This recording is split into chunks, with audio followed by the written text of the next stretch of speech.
Juste avant de recommencer l'entretien, pour ceux qui ont besoin d'un texte plus fini, là, ça prend un slide, c'est HTML, et ensuite le mot de passe en majuscule qui tiré dans le droit pour l'exclamation. Ça m'a été demandé tout à l'heure. Voilà. Merci.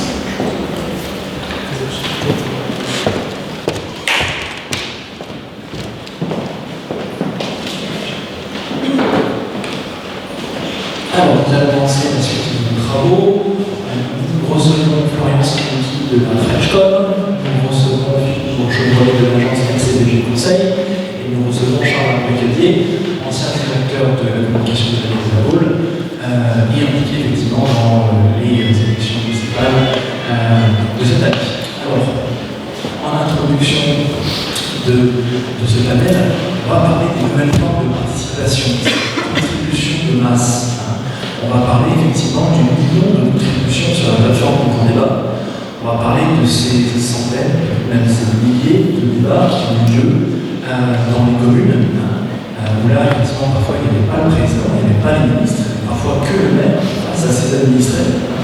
Donc ces différentes participations, ce besoin de participation, on a des Français faire un petit peu la queue, on en parlait un petit peu plus tôt ce matin, faire un petit peu la queue pour participer, pour prendre le micro, ce qui changeait beaucoup avec des réunions très formatées, avec une prise de parole qui était vraiment un peu magistrale, voilà. On va pas rester que en France, même si effectivement l'actualité reprend avec le grand débat des retraites, combien de temps ça va durer, quel temps ça va prendre. Il y a une plateforme de participation qui a été ouverte en ligne, les Français vont aussi pouvoir participer. Voilà. Est-ce qu'on va retrouver ces formes de participation dans la campagne, ce genre de débat très... Est-ce qu'on dit participatif, est-ce qu'on dit citoyen, on a peut-être comme on veut, en tout cas les gens prennent la parole. Est-ce qu'on va retrouver ça après dans l'exercice du mandat? Est-ce qu'on peut croiser ces cas très français avec des cas aussi très très loin de chez nous? De l'autre côté de la Manche, on a 6,5 millions de signatures à la pétition pour rester en Europe contre le Brexit sur la plateforme de l'Assemblée britannique. De l'autre côté de l'Atlantique, on a 10 millions de signatures pour l'impeachment de Trump. Voilà. Donc, on va avoir des regards croisés d'experts de la communication politique, avec Florian et avec Philippe, et après aussi des retours très terrain de Charles qui va nous faire remonter un petit peu tous ces retours. Voilà. Messieurs, la parole.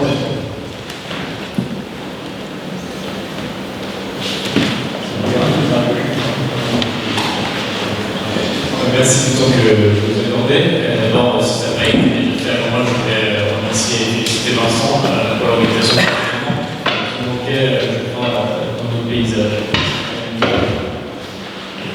J'ai noté quelques idées que je voulais partager avec vous et sur lesquelles je voulais vous faire réagir. Mais d'abord, je me suis demandé si c'était tout à fait normal qu'on considère que ces contributions de masse est-ce que c'est normal de considérer que ces contributions de masse soient nouvelles? Est-ce que c'est normal de considérer que ces contributions de masse elles sont nouveaux pour les élus? Est-ce qu'elles font nouvellement partie de notre paysage politique?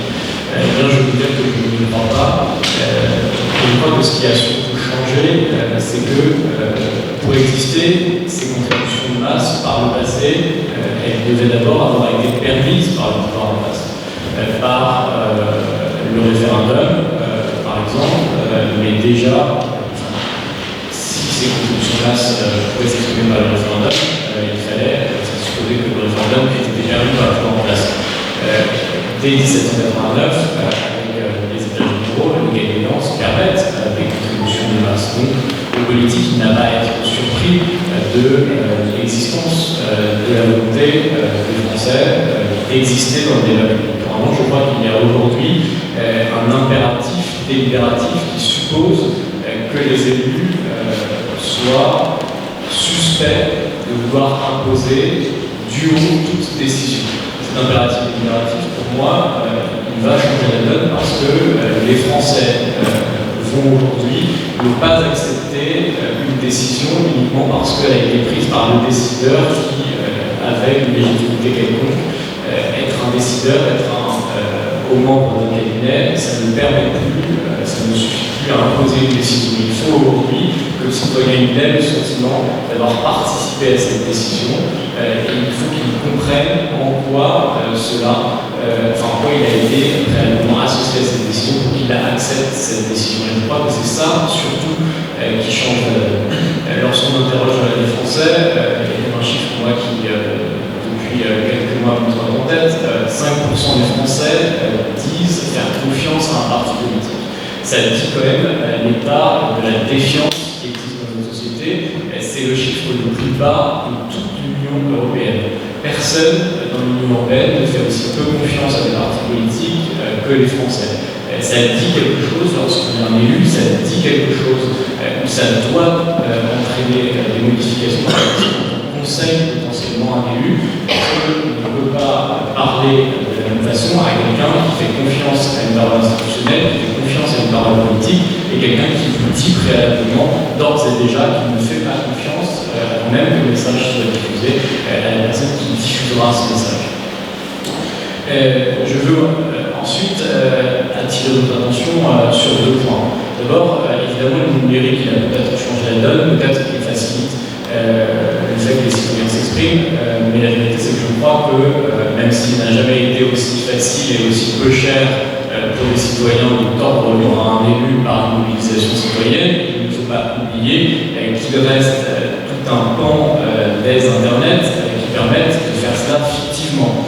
C'est-à-dire qu'il faut quand même toujours se poser au préalable, mais ça n'est que mon avis, la question de l'authenticité de la mobilisation en ligne qui s'exerce contre votre élu, votre action politique, parce que, et je le vois quotidiennement, des mouvements d'opinion collective formés sur Internet peuvent l'être uniquement avec des ambitions malveillantes à votre égard. Ils peuvent être tout à fait fictifs et ne pas représenter une idée totalement. Oui, je peux me permettre effectivement la façon à c'est ça aussi le grand problème de ce type de situation.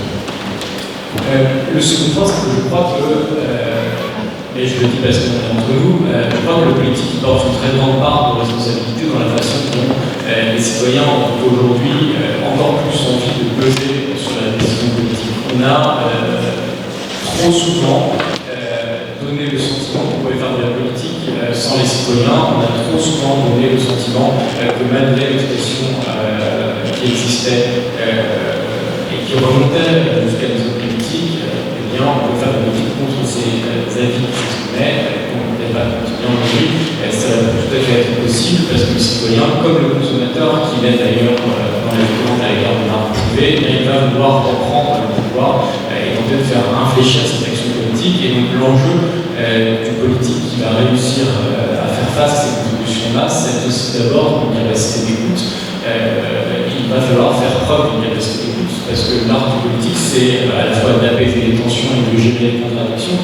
Et lorsque vous regardez ces points de vue, quand il s'agit du sujet des grandes masses de données qui remontent vers un politique, eh bien, il n'y a jamais eu autant de contradictions, il n'y a jamais eu autant de tensions qui s'expriment. Et c'est là que le politique a un rôle majeur, d'empathie et d'écoute, parce que c'est avant tout ce qui permet de déminer les tensions et de pouvoir gérer ces contradictions. Si je peux me permettre, pour moi, les consultations sont pas forcément l'alpha et l'oméga de la politique, dans le sens où on le voit sur les grandes consultations nationales. On l'a vu en 2005 avec le traité constitutionnel européen pour lequel les Français se sont continents et malheureusement, heureusement, le président Nicolas Sarkozy a ensuite signé le traité en 2007. On voit bien que même si on consulte les gens, ensuite on n'est pas obligé d'accepter, enfin malheureusement on n'accepte pas forcément le vote. Dans l'esprit des gens, il y a quand même un délit de démocratie. Franchement, on peut l'appeler, enfin moi je l'appelle comme ça. Évidemment, la période où on a vu de l'information récemment est terminée, mais la consultation n'est pas un outil miracle. Je le vois, moi, à titre personnel, quand j'étais en poste au Loire-Atlantique, on a eu la consultation sur l'aéroport de Notre-Dame-de-Londres. Consultation, il y a 1 million d'inscrits, 500 000 votants, à peu près 55% de oui. Le président Hollande laisse traîner le dossier, le président Macron l'enterre, et après on fait quoi? C'est-à-dire qu'on a consulté des gens, on a un élu, un maire qui a mouillé sa chemise, qui a organisé les votes, qui s'est vraiment donné, qui a donné sa personne, et après on lui dit, bah oui, effectivement, on a voté oui, mais on ne respecte pas le vote. Qu'est-ce que fait l'élu face à ça? Il est en mairie, il reçoit les gens. Heureusement, le maire est encore l'élu préféré des Français, mais ça pose vraiment pas une demande de maire tout, vraiment trop. Et on se retrouve avec aujourd'hui une crise des vocations, 50% des maires sortants qui arrêtent. Alors voilà, à un moment, il faut se poser la question, c'est pas un outil magique de consultation, c'est un outil parmi tant d'autres. À mon sens, il faut avoir un cahier des charges précis avec la question qui va bien, et surtout, je pense vraiment qu'il faut des consultations simples, c'est-à-dire binaires. Je pense qu'elles doivent être réservées à des consultations locales, comme êtes-vous pour ou contre la construction de la piscine, l'aménagement du front de mer, etc. Parce que sinon, on est perdu. Et on le voit avec le grand débat au printemps. Qui a vu le résultat du grand débat? Moi, j'ai pas vu. Franchement, on ne donne pas de matière, on ne donne pas de débat. Je suis vraiment interrogatif là-dessus. On lance des pétitions, des consultations à tout va. Hier, on avait évidemment les retraites, avant on avait la consultation pour les maires, les policiers, enfin, voilà, et les consultations pour tout. Et les résultats, on ne les voit pas. Donc, je pense vraiment que c'est peut-être trop complexe, on n'a pas l'expliqué, pas assez pédagogique. Si tu lances une consultation avec qui explique pour contre la piscine, tu connais déjà d'avance. C'est alors effectivement, vu comme ça, oui, mais après ça demande aussi une préparation avant, c'est-à-dire le budget, etc. Donc forcément, tu peux avoir des comptes sur la piscine, si on te dit, si tu peux répondre à la question et qu'on te dit, mal d'ailleurs, la piscine va être construite, mais on ne fera pas le monoro. Voilà, c'est des choses concrètes. La mairie de Paris, le test dans d'autres communes, le budget participatif. Ça marche très bien. Oui, ça marche très bien. Et on est en train de le développer. Ça ne peut pas évidemment couvrir l'ensemble des thématiques, mais c'est déjà une des réponses possibles. Alors après, la question que ça pose, c'est la question de la croyance dans la capacité de l'État effectivement à respecter les paroles exprimées par les citoyens, ou la capacité des élus locaux à le faire. Et c'est là où, dans le sens, il y a une cassure, et il y a une concurrence aujourd'hui entre deux types de légitimité qui vont être les consultations publiques encadrées par l'État, comme par exemple le RIP, et puis la consultation sur ADP, où on a un sentiment que cette manière officielle d'organiser des choses, en fait, elle est forcément biaisée, truquée, qu'on ne va pas respecter la volonté des électeurs, que par ailleurs on va tout faire pour ne pas permettre aux gens de signer le référendum en ligne. Après, il y a une vraie défiance. Et puis à côté de ça, il y a des initiatives privées comme Change.org qui, elles, paraissent sauver des citoyens, finalement peut-être plus légitimes, en tout cas moins entachées de soupçons, alors que ce sont des entreprises privées. Et les deux, dans le débat public, vont finalement avoir une importance qui va être quantifiée à l'effet médiatique que ça va avoir. Et on va voir même aujourd'hui des communications pendant le recueil des signatures, ce qui est le cas de RIP par exemple. On voit bien qu'il y a un jeu de la part de l'État de dire écoutez, là pour l'instant les signatures, il n'y en a pas assez pour que ça aboutisse à une victoire.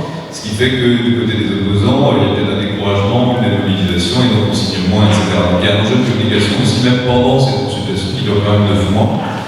Mais c'est le fait que cette consultation existe, par ailleurs, c'est un effet de l'époque. Alors c'est un dispositif qui date de 2008, mais qui n'était pas utilisé jusqu'à présent. C'est un effet de l'époque au sens où on ressent besoin maintenant, entre deux élections, de consulter et de permettre aux citoyens de s'exprimer, sinon il n'y a plus de légitimité du politique. Ce qui n'est pas très bien accepté ni par les maires, ni par Emmanuel Macron, ni par personne, parce qu'au fond, ils disent mais moi j'ai été élu pour 5 ans, je n'ai pas été élu pour 6 mois et puis on fait un référendum. C'est pas tout à fait la même chose. Et du côté des citoyens, comme il n'y a plus de croyance dans la capacité des élus, une fois qu'ils ont été élus, à respecter ce qu'on va leur demander, on en vient presque à des mandats impératifs, une logique dans laquelle peuvent s'inscrire des gens comme François Ruffin par ailleurs. C'est un changement de la démocratie qui est au niveau national, qui se retrouve au niveau local, qui est très compliqué à gérer, c'est vrai, donc il n'y a pas de confiance. Et effectivement, le référendum de 2005, c'est un peu comme Tchernobyl, c'est des moments de cassure entre l'État et les citoyens. C'est-à-dire comme on n'a pas respecté le verdict des citoyens en 2005, et qu'il soit par ailleurs, et bien il y a un doute après qui s'installe, et ces doutes-là, ils durent des dizaines d'années, pas juste 1 an, 2 ans après le référendum, ça dure très longtemps, ça dure encore aujourd'hui. Et pour Tchernobyl en 86, on voit bien qu'encore aujourd'hui, c'était quand même en 86 Encore aujourd'hui, pour une catastrophe industrielle, l'esprit des gens est resté à cette époque-là. Et on parle du nuage qui s'est arrêté, alors qu'on a vu, personne n'a jamais dit que le nuage s'était arrêté à la frontière. C'était juste un bulletin météo de, je crois, peut-être Françoise Laborde de l'époque, qui avait dit, il avait présenté une carte météo, et tout le monde s'est souvenu de cette image de carte météo où on avait l'impression que l'anticyclone allait nous protéger des radiations nucléaires. C'était quelque chose qui est resté dans l'esprit des gens, et encore aujourd'hui, ça conditionne leur réception d'une publication sur un accident industriel, ce qui est quand même incroyable quand on y pense. Ça veut dire que ce que fait l'État a une puissance qui dure très très très longtemps, et on a fait tellement d'erreurs qu'on a créé de la défiance. Et aujourd'hui, les consultations sur Change.org, les consultations de type RIP, ça vient essayer de réparer ça. Les citoyens se disent finalement, je vais bricoler ma démocratie moi-même parce que cette proposition ne fonctionne pas. Et ça se voit au niveau local aussi, parce que nous, on conseille des campagnes locales aussi, des gens qui sont en train de se battre pour leur élection, leur réélection. Et le lien avec les citoyens est quand même extrêmement étrange. C'est de la familiarité, mais en même temps, il y a une forme de non-croyance, de désinvestissement. Comment on reconstruit le lien, c'est compliqué. Il faudrait que le RIP, il existe, c'est quand même bien qu'il existe en soi, on devrait être hyper content qu'il y ait le RIP sur la privatisation d'ADP. On devrait être tous super excités sur le fait que ça existe. Maintenant, le premier réflexe qu'on va avoir, c'est de se dire, est-ce que vraiment ils prennent en compte toutes les signatures? Parce que là, quand même, pour un bug sur un site qui arrive, quoi, et quand on regarde les détails de la réponse technique du ministère de l'Intérieur, les détails sont convaincants, enfin, ils ne sont pas en train de saboter la consultation, c'est pas mal. Donc, peut-être la d'accord, je suis d'accord avec toi, mais j'extrapole, c'est la même chose pour le vote par Internet, le vote numérique aux élections. Ça n'avance pas parce qu'il y a déjà une défiance. Il y a une défiance, comme tu le disais, sur les consultations, et maintenant, on a aussi peur que les votes soient truqués, etc. Donc, on n'avance pas. Et pourtant, les administrés ont besoin de consulter, ils ont envie de donner leur avis, mais ils ont cette défiance. Du coup, on est dans un cercle vicieux. C'est difficile de sortir, franchement, ça me paraît compliqué. Il y a des difficultés technologiques, une anecdote amusante, pendant les dernières élections, mes beaux-parents qui ont toujours voté à droite, à ma vote électronique, c'était à Courbevoie, ils ont dit, bon, là, je pense qu'on a voté pour les Républicains, et en fait, ils ont voté pour les décroissants, mais ils sont trompés d'un chiffre, donc ils ont 80 ans et quelques, c'est bon enfant, mais je veux dire, ça montre qu'en plus, il y a une insécurité technologique, c'est-à-dire pour beaucoup de seniors, savoir utiliser ces outils-là qui sont géniaux, le RIP, quand on y pense, c'est vraiment bien pour l'outil démocratique, ça devient compliqué parce qu'ils ne savent juste pas l'utiliser, plus ils vont savoir déclarer leurs impôts en ligne, enfin tout ça, ça ajoute, disons, un manque de confiance pour se retrouver dans un territoire technologique que vous ne maîtrisez pas du tout. Donc, si vous avez besoin de petit-fils pour faire des choix démocratiques, c'est un peu compliqué quand même. Je vais peut-être dire ce que tu disais, Charles-Henri, que la consultation en elle-même, elle n'est peut-être pas l'alpha et l'oméga, mais elle peut être pour un élu un atout. Parce que c'est ce que les sciences politiques désignent comme étant une concession procédurale face à une mobilisation très grande contre l'action politique d'un élu. L'un des bons moyens de canaliser la colère qui s'exprime, c'est évidemment de faire une concession de forme pour ne pas en faire sur le fond. Et la consultation, elle peut cyniquement permettre ça. Mais c'est aussi d'ailleurs sans doute cette perception cynique de l'organisation d'un État qui reste quand même vraiment le levier politique plus traditionnel, le plus classique qui soit face à une contestation, qui fait qu'il y a une défiance qui s'exprime à l'égard de l'organisation de ces consultations. Je crois que le politique, demain, il n'aura plus le choix de mettre en œuvre le fait qu'il a consulté un maximum et ça n'aura plus lieu que pendant les élections. Et ça donne quand même lieu à des choses simples. C'est pas compliqué aujourd'hui pour un élu de mettre en scène le fait qu'il consulte. Ça n'a encore une fois, si ça n'a jamais été aussi facile et pas cher pour l'administration de se faire entendre, ça n'a aussi jamais été aussi facile et peu cher pour la collectivité de l'organiser. Moi je ne suis pas de communication politique, je n'accompagne pas d'élus, parce que je pense que la communication politique, elle est à la fois ingrate et trop peu rémunératrice. Mais les agences qui le font, elles savent parfaitement l'organiser. Les élus ont le tort de s'en occuper. Ça mérite de le franchir. Parce qu'ils vont faire passer un chapeau. Vous avez 2-3 euros. C'est vrai qu'on est à la communication politique. Moi, je la trouve intéressante. C'est pas mon activité principale, parce qu'effectivement, on peut pas en vivre. Mais l'intéressant pour une chose, c'est que c'est un art pour moi. sent qu'on n'avait vraiment pas de moyens, il faut vraiment aller chercher tout ce que vous pouvez. Et ça oblige à être le plus proche possible de ce que pensent les gens. Quand on veut être élu, après, quand on est élu, en général, on oublie tout ça, mais on fait des consultations, on fait des consultations, on a besoin de consulter après pour savoir. En théorie, on est forcé de rentrer dans l'esprit des gens vraiment. Ça, c'est hyper intéressant pour un communicant. Enfin, ça n'a pas de prix. Mais après, c'est vrai qu'on ne peut pas vivre de question politique dans ce pays. Voilà, c'est dommage. Est-ce que vous avez déjà dans l'assistance?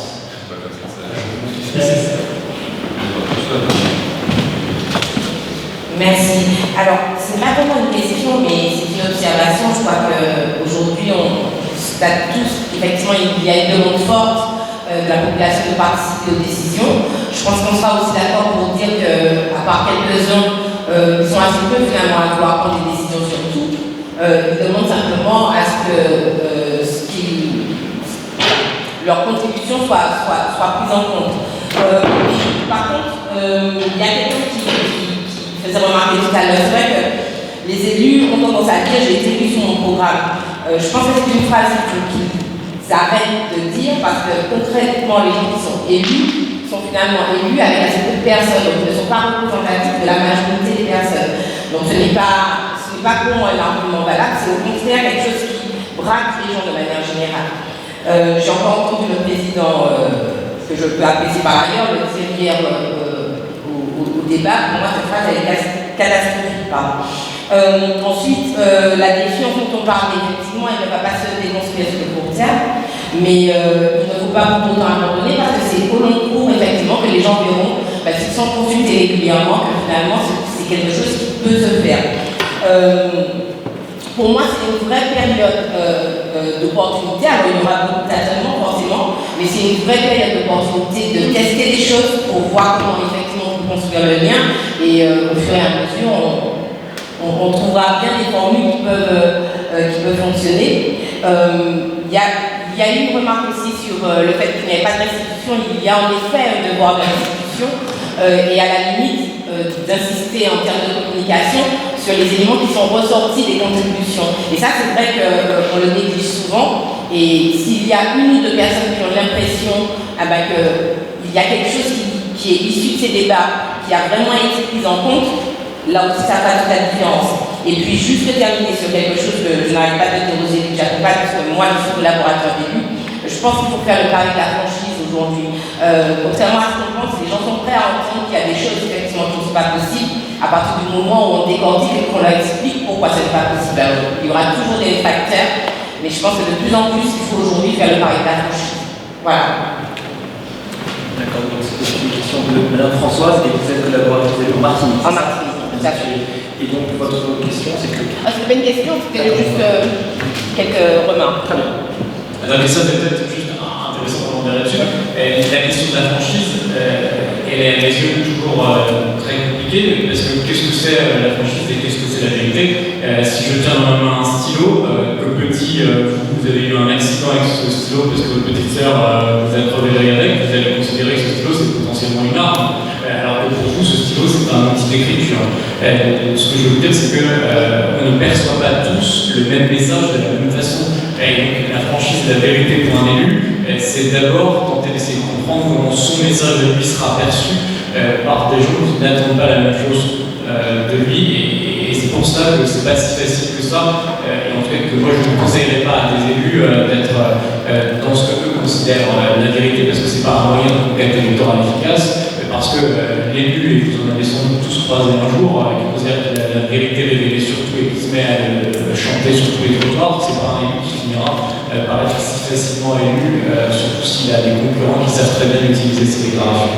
J'en profite aussi pour aborder un point qui est essentiel quand on parle de mobilisation de masse et qu'on n'a pas évoqué ici, qui est ce que les Américains ont désigné il y a déjà 10 ans comme le slacktivisme, le clicktivisme. Enfin, vous voyez, ce sont ces gens qui cliquent sur tout et n'importe quoi tout le temps, qui sont des militants virtuels, des militants de canapé, et on aura de plus en plus à faire à des mobilisations qui seront importantes en nombre, mais qui ne signifieront pas qu'on croisera ces mobilisations ou ces thématiques dans la rue au cours de la campagne, parce que ce ne sont pas des gens qui sont des militants et qui vont aller dans les rues, manifester devant les collectivités ou devant les élus, même lors de manifestations publiques, par ceux qui ont en charge la décision publique. Et c'est aussi, à mon avis, un élément clé à prendre en compte, qui ne veut pas dire, et je le précise immédiatement, qu'il ne faut pas accorder toute l'importance qu'elle mérite à ces mobilisations de masse. Alors, juste deux choses sur la sincérité. Effectivement, c'est important d'être sincère. Je pense vraiment en politique. Maintenant, les gens recherchent ça, donc vous avez raison. Après, comme le dit Florian, il y a une différence entre la sincérité et l'apparence de la sincérité. Ça, c'est la tragédie politique.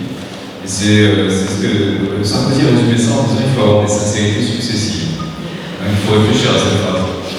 Ça veut dire qu'à chaque fois que vous parlez, il faut vraiment être sincère au sens où vous devez vraiment croire à ce que vous dites, sinon ça n'est pas perçu. Mais effectivement, il peut y avoir un décalage entre votre sincérité. C'est souvent le cas avec les jeunes candidats. C'est leur première élection, ils sont hyper convaincus de leur vérité, ils ont un programme sur lequel ils ont réfléchi pendant 650 jours, et puis ils arrivent à l'élection, ils perdent face à un vieux routier qui lui a simplement été, en théorie, simplement, parce que c'est pas du tout simple, mais serrer les mains des gens sur les marchés. C'est vrai qu'il ne suffit pas d'être sincère pour avoir l'air sincère. Ça suppose un vrai travail, surtout quand ça passe par les médias ou la télé. Ça, c'est parce que quelqu'un comme Macron, par exemple, peut faire une performance, mais il est plus sincère quand il parle à 100 personnes dans une salle pendant 6 heures, quand il fait une déclaration. Le stress n'est pas le même, sa façon d'être probablement n'est pas la même, il a l'air théâtral surtout, alors que quand il est en contact direct avec les gens, il est meilleur. C'est des politiques comme ça. C'est une vraie question. Avoir l'air sincère, c'est une vraie question. C'est une vraie difficulté. Après, j'aurais un désaccord sur Florian sur la mobilisation, la différence entre la mobilisation de canapé et la mobilisation réelle, parce que je pense qu'aujourd'hui, les gens sont plus tellement prêts à se mobiliser de façon réelle, pas forcément. Et les mobilisations virtuelles, quand elles prennent une ampleur, ça veut dire quand même quelque chose, et on est obligé de les prendre en compte, parce que ça devient un phénomène médiatique. Après, BFM va dire il y a 1 million de gens qui ont cliqué oui à recueillons un roi né chez nous. Bon, ça devient une information, ça devient un phénomène. Il y a quand même un groupe Facebook qui s'est créé avec 3000 adhérents sur si vous voulez quitter Rouen, venez chez nous, l'hébergement des coachs surfing pour aller en détresse. Effectivement, on touche un peu les limites du système. C'est-à-dire qu'on a des élus dans la salle, c'est quand même maintenant très compliqué d'administrer sa ville avec des consultations en ligne qui tombent tous les jours. Enfin, moi, je m'interroge, c'est-à-dire quelle est évidemment la portée qu'on leur donne, même s'il y a 100 000 personnes qui ont signé. C'est ce que je disais tout à l'heure, on ne connaît pas, ils sont souvent anonymes, ils ne sont pas forcément habitants de la ville, etc. Donc l'élu, c'est vraiment, encore une fois, de plus en plus compliqué. Non, parce que les élus, avant, ils demandaient des sondages. Moi, j'ai bossé d'années auprès d'élus qui passaient leur temps à commander des sondages avec une plaquette de centaines de milliers d'euros dans les sondages qui nous permettaient de tenter de guider l'action politique, ce qui est d'ailleurs mortellement stupide, parce qu'un sondage, ça veut dire un jour A, une journée B, parce qu'il y a évidemment l'environnement qui aura changé. Et donc ça peut aussi être un obstacle particulièrement compliqué dans l'action politique déployée d'un élu.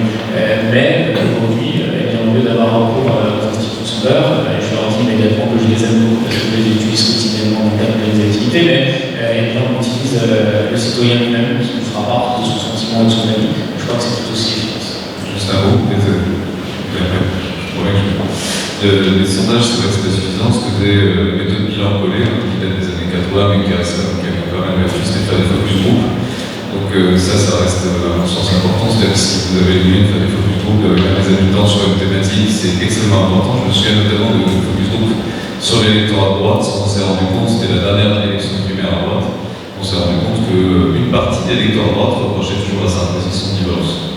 Et la citation d'un des mecs autour du panel, ils étaient tous en train d'approuver, c'était « s'il ne sait pas tenir sa femme, comment peut-il tenir la France ?» C'est des choses que vous n'aurez pas dans un sondage, qui sont parfaitement archaïques, déplacées, stupides si vous voulez, et qui constituent une partie de l'opinion, donc il faut bien la connaître. Et ça demande de passer du temps pour connaître ça, c'est un investissement. Si le candidat est là pour assister au focus group, c'est encore mieux. Il peut prendre la mesure de ce que c'est qu'être élu. Thierry Despinot, directeur TV au Conseil départemental de la Loire. On parle beaucoup des contributions de masse sur Internet. Nous, depuis 2 ans, on va apparaître un nouveau phénomène en milieu rural, à demande urbain. Ce sont des collectifs qui se créent. Je citais tout à l'heure une personne, un collectif pour sécuriser le parvis du collège. Ils ne s'adressent même pas aux élus, ils font une manifestation, il y a des banderoles, ils considèrent que c'est acquis. Ils ne vont pas voir forcément le conseil départemental qui est bien loin de leur préoccupation, ça veut dire parce que c'est un conseil départemental, bien souvent. On reste encore sur la relation conseil général. Et quand ils découvrent si c'est un notable qui peut aider, bon, ça va aller. Et ça relie moi je trouve la défiance vis-à-vis des élus. Moi je pense, pour travailler depuis un moment et avoir été élu auparavant, les élus portent une responsabilité, alors je ne peux pas parler tout le monde dans le même sac, hein, c'est vrai, mais je pense qu'on a beaucoup fait de communication et on est passé à côté du contact quotidien. Il n'y a rien de mieux que les permanences sur les marchés, parce que c'est vrai que ça là, on fait le quotidien. J'ai été élu depuis la maison Alfort, dans Val-de-Marne. En 89, on a mis en place les permanences sur les marchés, tous les élus doivent y participer, et ça dure depuis 89. Par année, c'est 1200 à 1400 questions posées par les habitants directs, avec des réponses systématiques. Ça, c'est la démocratie aussi, c'est une façon d'exprimer une démocratie. Mais moi, ce que j'aime le plus, c'est cette défiance, et je pense que les élus devraient, plus souvent, évaluer aussi leur travail. Je trouve qu'il y a un manque, alors souvent, il y a des plans intermédiaires, c'est des beaux documents, c'est bien fait généralement, on dit qu'on est bien connu, on est mieux géré, sauf que le citoyen ne croit plus tout ça. Il est bien loin de tout ça. Une vieille expression, alors excusez-moi, c'est un peu trivial, mais le citoyen s'occupe de la valeur de la valeur. C'est ça qui m'intéresse, c'est pencher lui. Et le phénomène qui m'inquiète pour 2020, les municipales, dans la Loire, un canton qui s'appelle le canton du Pilat, 36 000 habitants, 55% des maires ne se représentent pas. Et quand on les a sondés, la première préoccupation, c'est le problème de l'interco.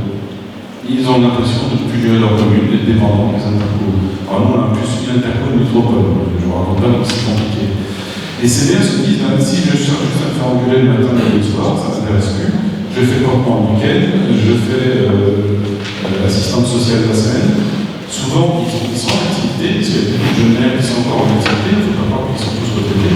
Et du coup, il y a cette distance, et je pense qu'ils portent ce message aussi auprès des habitants et des électeurs, et du coup, ça génère aussi ce besoin de gens qui aujourd'hui prennent un micro et s'expriment auprès d'Internet des flouards. Moi, je l'ai vu, pour terminer, pour pas être trop long, on a vécu un incident, un épisode neigeux extraordinaire l'an dernier. Les services du département, on était très en retard sur la communication. On s'est fait doubler par les FTV qui a raconté n'importe quoi sur le territoire. Et nous, on a commencé à réagir, et quand on a commencé à réagir, notre Facebook était vraiment inondé de messages de violence pas possible, et on s'est rendu compte que les élus n'étaient pas en capacité de répondre.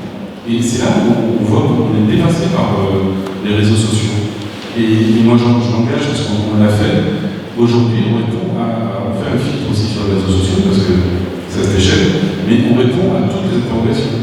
Et il faut faire ce travail-là. Moi, je trouve que les élus, c'est un conseil, non, je ne suis pas un grand spécialiste, mais il faut retourner à cette proximité. Les gens attendent de la proximité. Les gens veulent voir les gens comme eux, qui parlent comme eux. Et ça, c'est vraiment mon jugement de 2020. Il va y avoir beaucoup de nouveaux candidats. On l'a testé sur un canton, nous. Il y a deux candidats qui, alors excusez-moi, ils sont en marche, mais c'est un label, hein. Ils se lancent comme ça. Et la première action quand on les a sondés, c'était plus l'intérêt particulier qu'ils avaient défendu, c'est pas l'intérêt général. Et le problème, c'est que personne l'intérêt particulier ne fait pas l'intérêt général. Et la politique, c'est on gère pour l'intérêt général. Donc voilà, je termine. Voilà, cette défiance de l'élu, je pense que les élus portent une responsabilité quand même au fond. Il y a peut-être deux points. D'abord, on peut en profiter pour dire que quand il y a une communication de crise, qui est le cas d'un épisode neigeux très important, exceptionnel, etc., souvent les collectivités, leur réflexe, c'est d'abord de gérer et pas d'abord de communiquer. C'est tout à fait louable, mais vous savez que la communication de crise, c'est du théâtre. Et les rôles sont distribués au départ. Et donc, vous êtes le responsable qui n'a rien fait, pas assez vite, pas assez pour etc., pour prendre en compte la réalité de ce qui se passe et de ce que vous avez vivre, ou alors vous êtes celui qui a immédiatement tout mis en œuvre. Et ce qui compte avant tout, avant même le fond de ce que vous direz, c'est la réactivité et la façon dont vous mettrez en œuvre votre communication, et ça c'est important. Pour moi, la communication politique, c'est d'abord le processus d'appropriation de l'information politique. Lorsque vous êtes réactif, eh bien, vous êtes le premier à être susceptible de permettre cette appropriation de l'information. Et je veux vous donner un second point. Je n'accompagne pas à titre professionnel candidat, ni de collectivité, même si je le fais à titre amical avec grand plaisir, mais je ne cesse de recevoir depuis le début de l'année des dizaines de mails par semaine qui sont tous à peu près du même ordre et qui nous stupéfont. C'est de l'ordre de c'est sympa la faute que je vais faire.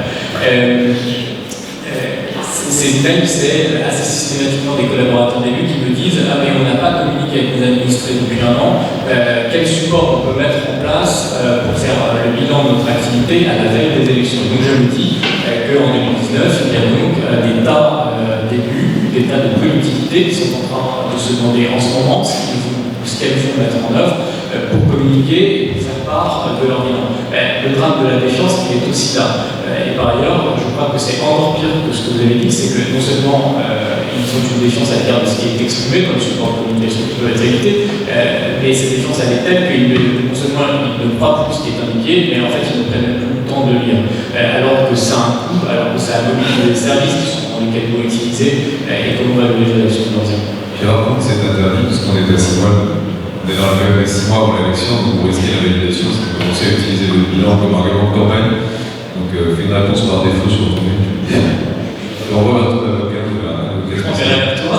Oui, non, Pour revenir sur les propos de monsieur, on sort un peu du sujet de ce matin, mais ça, effectivement, je pense que l'élu a aussi une part de responsabilité, mais ça pose la question du véritable statut de l'élu. C'est-à-dire qu'il y a un moment, il va falloir se poser la question de mieux rémunérer, peut-être dans une réunion. Alors, je ne parle pas des parlementaires dans la salle, parce que pour le citoyen lambda, le parlementaire est bien trop payé, bien trop déconnecté, etc. En revanche, l'élu, le maire, encore une fois, l'élu préféré, il a encore un peu de crédit. Et c'est là-dessus qu'il faut travailler. On en parlait tout à l'heure, répondre à chaque fois aux messages qu'on reçoit, c'est hyper important. On a les outils aujourd'hui, il suffit juste de bien les maîtriser, c'est juste ça. Et ce n'est pas, c'est pas antinomique, c'est-à-dire que c'est complémentaire avec une présence sur le marché, avec, voilà. Il faut occuper tout le terrain et tous les outils dont on dispose. C'est-à-dire que mon sens, c'est ça. Après, le problème des maires aussi, c'est qu'il y a des superstructures sur les communautés de communes, donc on commence à désinvestir au niveau du maire en se disant finalement est-ce qu'il est encore capable de faire des choses. Il y a des communes sur lesquelles le maire n'a plus de levier sur le tourisme, n'a plus de levier sur la voirie. Finalement, qu'est-ce qui va rester? Alors, ça peut devenir un animateur de communauté, c'est un peu ce qu'on est en train de dire. Et l'animateur de communauté, c'est celui qui va, un peu comme sur Internet, mais dans la vraie vie aussi, est là pour recevoir les sentiments des gens et gérer les sentiments des gens et faire que les sentiments soient globalement pas positifs, mais s'orientent dans la bonne direction. Mais ça veut dire quand même qu'il aura pas de levier d'action pour les gens. Je pense que la notion de maire va se vider progressivement si on constate qu'il est impuissant. C'est le revers de la communauté de communes et de cette course aussi à la communauté de communes, parce que c'est tout ce que le vrai enjeu municipal, c'est pas tellement combien de mairies en marche ou d'autres on pourra contrôler, mais combien de communautés de communes avec le budget afférent on va pouvoir contrôler. C'est un peu l'histoire. Bonjour, je suis élu de l'arrondissement 13e à Paris. Alors, deux questions, je vais juste relativiser la critique sur le selectivisme, parce que c'est vrai que c'est un outil qui met des vrais gens derrière les vraies idées, et il y a des mouvements de mobilisation numérique qui ont conduit quand même à des résultats et qui ont des effets dans la vraie vie. Hein. Je pense aux Gilets jaunes, c'est parti du groupe Facebook avant tout, et il y a quand même des dizaines de milliers de personnes qui sont mobilisées dans la rue. Les mobilisations sur le climat, c'est parti aussi d'Internet, et c'est vrai que ça a quand même après drainé des centaines, voire des millions de personnes à travers le monde. En fait. Après que ça ait trouvé un catalyseur en la personne sans doute de Greta Thunberg du côté de la jeunesse en tout cas. Et je pensais à MeToo aussi quand même qui est parti aussi d'un hashtag et qui a des effets dans la vraie vie avec parfois des connotations dans un sens ou dans l'autre, mais en tout cas des effets dans la vraie vie et aussi des changements de mentalité. J'ai deux questions en fait. Sur ce point, évidemment ça a des effets dans la vraie vie. Mon propos était de dire qu'un élu il peut faire campagne avec en toile de fond une mobilisation de masse très grande et tout en faisant campagne et tout en étant en contact des réalités quotidiennes de son terrain, ne jamais être confronté aux réflexions qui existent de manière très forte sur Internet. Donc je ne dis pas qu'il n'y a pas des vrais gens derrière, même si pour une grande part il est aujourd'hui démontré qu'il n'y a pas des vrais gens derrière et donc ça doit attirer l'attention des collaborateurs. Oui, il a dit par exemple. Ouais. Oui, ok, il fait plus. La question que je voulais poser, c'est si on consulte en fait régulièrement pour d'un mandat, en fait, quel avenir pour le programme électoral? On a 3 heures, on a dit qu'il était venu à réalité, ok, mais parce que, quel avenir pour ces idées qu'on va annoncer en tant que candidat, y compris en tant que candidat sortant? Et en fait, sur quoi on fait campagne? Et le corollaire à ça, que je me suis demandé, comment on articule ça avec les besoins et les envies d'une grosse partie des Français pour un leader fort, un chef qui tranche, un chef qui sait chefer, et l'envie d'un leader fort qui parfois, qu'on peut sentir dans le discours de certains, y compris d'ailleurs, du côté des Gilets jaunes, où certains fantasmaient un bulletin militaire avec un chef à poème, et qui est un sentiment qui existe pour de vrai. J'ai plus l'institut en tête, mais il y a quand même une enquête qui montrer que, parce que je sais que c'est une majorité absolue ou relative, mais quand même assez importante de Français qui avaient envie d'un chef à poème pour diriger la France. Merci. Le programme politique de Gaspard Ganzer, il a quand même ces derniers mois beaucoup évolué en fonction des ralliements successifs qu'il a organisés pour mettre en scène le fait qu'une mobilisation existait autour de sa candidature. Et c'est le jeu.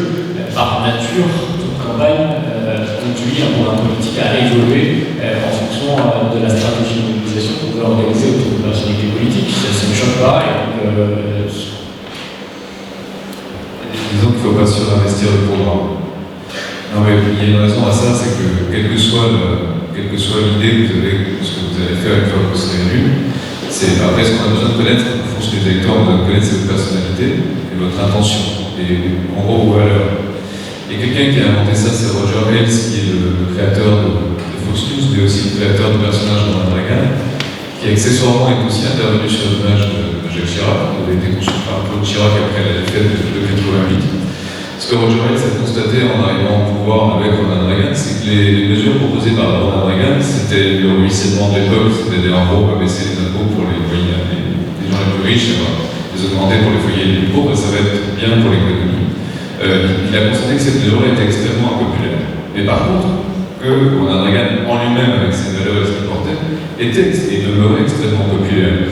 Il s'est dit, tiens, cette dichotomie, elle est intéressante, parce que ça montre qu'on peut être très populaire, même quand on porte un programme qui, lui, n'est pas du tout. Et donc, il a, à partir de là, développé le personnage de Ronald Reagan, qui est encore aujourd'hui le président le plus populaire de l'histoire récente américaine. Obama a fait des opérations en hommage à Reagan, on n'imagine pas ça en France, mais il est vraiment très populaire. C'est un peu comme Chirac. Pour Chirac, il est intervenu sur des choses différentes, comme l'habillement, lui dire de s'habiller un peu plus large. Si vous vous souvenez de Chirac, maire de Paris, c'était des costumes extrêmement serrés, très italiens, avec des pompes à 2000 €, etc. Bon, il a changé un petit peu après, il a assumé les Birkenstock, et il a fait de la tête de veau, dont je parle beaucoup, une arme de communication. C'est notamment grâce à ça. Mais Roger Ailes a construit ça, et donc en fait, il faut quand même comprendre ça. C'est-à-dire que les gens, ils vont d'abord chercher une personnalité, ils vont d'abord chercher des valeurs, ils vont d'abord chercher quelqu'un de fiable. Le programme est important pour avoir être crédible et que les gens constatent que vous avez travaillé et réfléchi à l'avenir de la ville.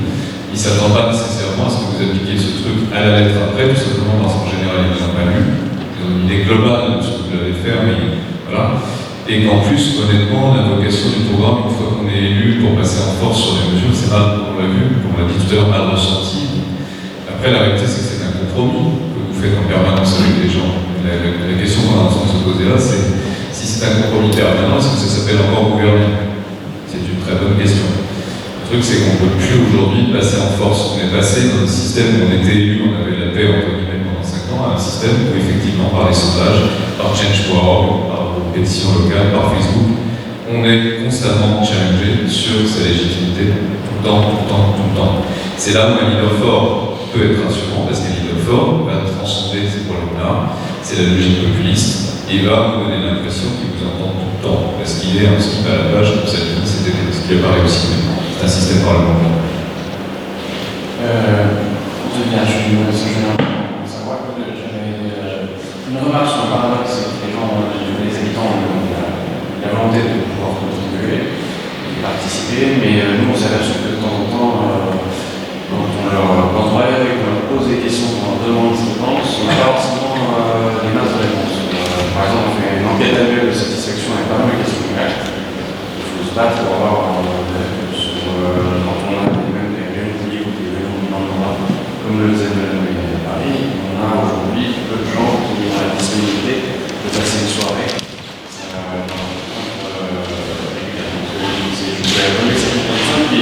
Il y a deux autres éléments. Je peux dans mon débat un des trucs intéressants. C'est maintenant les idées, enfin, il y avait les idées des 40 agents, mais il y avait aussi l'écoute respective des uns des autres. Parce que bien souvent, les citoyens ont surtout envie, effectivement, de parler de leur préoccupation, pas forcément d'entendre celle de leurs voisins. Et ils ont le sentiment qu'il y a pas de concertation si leur point de vue n'a pas conduit à la décision. Et donc je pense qu'il y a deux enjeux qui sont majeurs. Il y a la contribution de masse, mais il y a comment on organise l'écoute de masse entre citoyens pour passer d'intérêt particulier à l'intérêt général, et comment on fait la réponse de masse pour que chacun ait le sentiment que oui, j'ai peut-être été entendu, c'est pas forcément la décision, mais je comprends pourquoi c'est pas dans la décision. Ce sera notre dernière question, je vous invite à répondre à... Je suis pas sûr que la réponse de masse soit possible. Ce que je pense, c'est que ce qui est vraiment intelligent, dans la campagne en marche, c'est le grand débat.